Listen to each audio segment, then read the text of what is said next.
hapa aswa tusajili members wa ODM wengi.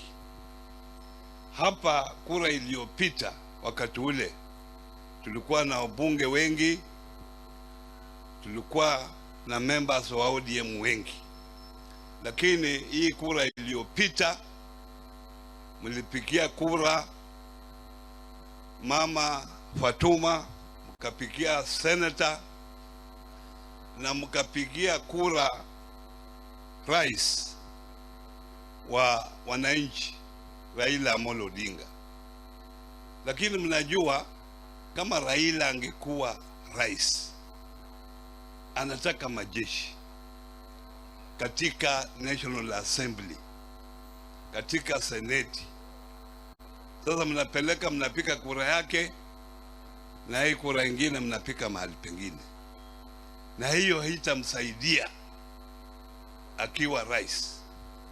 Ikija kura ijayo paka muangalie kama wewe ni mtu wa ODM, pikia ule MCA wa ODM, pikia mjumbe wa ODM, senator wa ODM, kila mtu ndio papa apate nguvu ile ambayo inatakikana.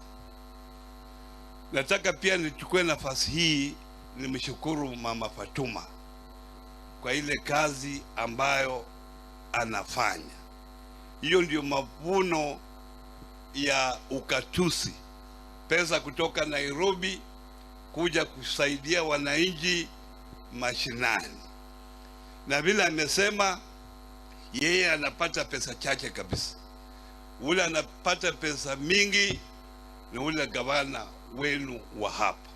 Huyo ndiye ana pesa mingi, kwa sababu nasema hivyo mimi mwenyewe nimekuwa gavana. Huyo sasa ndio anataka waungane na mama, akileta tangi na ule analeta maji ya mfereji, ile maji ambayo itaingia huko kwa hiyo matangi.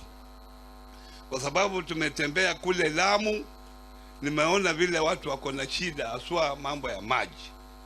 Kwa hivyo mama, umefanya vizuri, wewe uendelee kufanya hivyo. Najua ukifika 2027 hao wananchi wa Kwale watakumbuka. Na nyinyi 2027 mjue sisi bado tuko na baba Raila Amolo, tuko pamoja. Nione wale bado wako na mama baba Raila Amolo Odinga.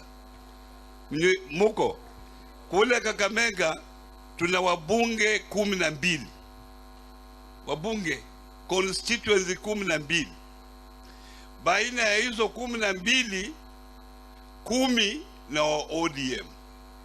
Wawili peke yake ndio waliponyoka, lakini hao tutarudisha. Huko governor na ODM, woman rep wa ODM, senator akaponyoka kwa sababu ya mdomo yake, sindio? So huko Kakamega ni ODM.